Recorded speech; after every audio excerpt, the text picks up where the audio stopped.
Hey guys, welcome back. So today we're going to be using Photopea for most of the period, working with these major retouching tools. But we're actually going to start in Gravit because we're going to need some type with a transparent background, which is a great way to utilize Gravit and Photopea together. So first things first, activate the Gravit files shared with you in Google Classroom and save it to your cloud. Then follow the instructions here to make some type. So it tells you to make the type, it tells you the words to use, and it tells you all the settings you should do on the bottom. So I'm going to write what this says, deep blue sea, and then I'm going to either Control A or Command A, select it all, and start changing all of this.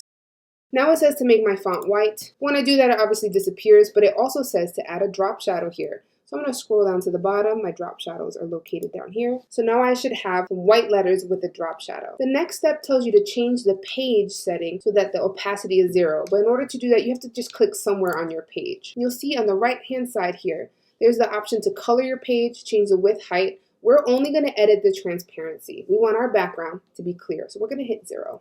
And hit enter. You know that you did this right if you have gray and white blocks in the back. Next thing it says is to hide the instructions layer and export as a PNG. So we don't want these words to come out in our final document, so we're just going to hide them, this little I here. Then it says to export as a PNG. So export PNG. I'm going to save it somewhere.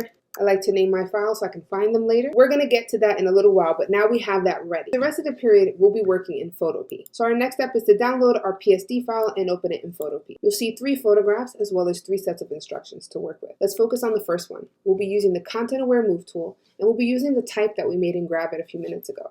So let's zoom in close so we can really get good editing. Now your job with this image is to activate the layer, use the Content-Aware Move tool to move up the scuba diver so it's closer up to the surface of the water. So let's take our Content-Aware Move tool. It's a very simple tool to use. You just activate it, you make sure you're on the current layer, you kind of make a rough selection of the thing you like to move in your document, and then you simply move it up. Now when you move it up, the computer is going to try to blend the pixels from the area you moved to with the pixels from the area you moved from. Okay, I want you to move the scuba diver up so that you have room for your type down here. When you're done, hit Control D to deselect. And now we're going to bring in the type we worked with earlier.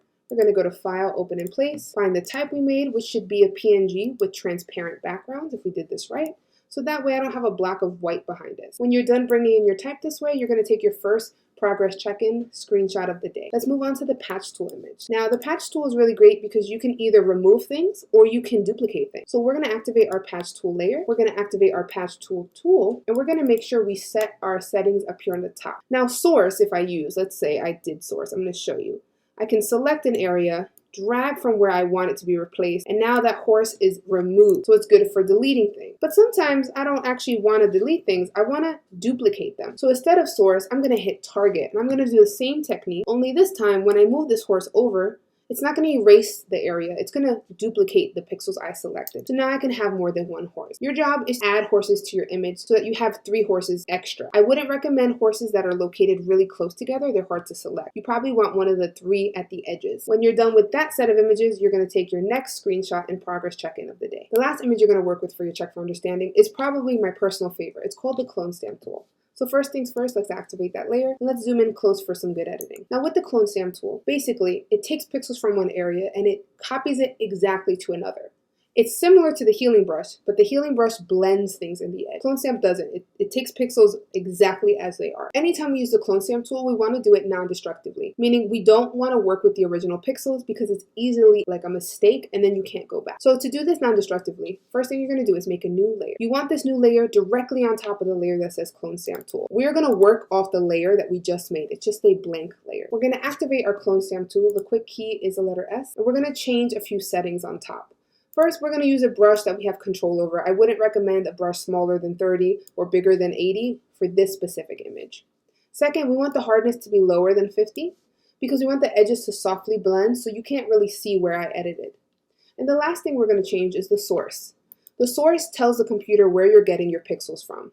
Since we're working on a blank layer, we want to tell the computer, hey, we're working on this blank layer, but we want to steal pixels from the layer underneath it. So we're going to hit current and below. Now, similar to the healing brush, we have to hit a source area. So I'm going to zoom in a little bit closer. I'm going to make sure when I use my clone stamp tool, I hold Alt or Option, and I click nearby to steal the pixels. Now, when we were working with skin, it was probably a little easier. But in this instance, I always want to work pretty close to the area I'm replacing because the color will be similar. For example, I'm going to zoom out and show you. I wouldn't exactly sample from, I don't know, all the way up here, right, where it's darker and try to paint over the bird, because it'll be obvious I did that. What I want to do is select pixels from right nearby to paint over the bird. And the key to good editing is that nobody should know you edited it. So if it looks like you copied the same pixels over and over, it's a dead giveaway. So you will see that I often go back and I resample from somewhere else so the pixels don't look repetitive. Now when you're done, it should be unclear that there was ever a figure there to begin with. And because you did this on its own layer, you can see here on the right, I can hide and show this. And this is a non-destructive way of editing a photograph. Anytime you use the clone stamp tool, you always want to make a new layer and work off of it. You have to change your setting to current and below in order for it to work. When you're done with this one, you're going to provide your third check-in for the day. Now when you're done with all of these, you're going to save these as a JPEG and then hide it and do the main activity. Now with the main activity, I didn't really tell you what tools I wanted you to use. I want you to use kind of your deductive reasoning and figure out which one would work best. Your first image tells you what you should do as far as you need to remove the figure. Don't worry about the footsteps, just the figure. The second one, we want you to make sure there's 4 elephants in the scene.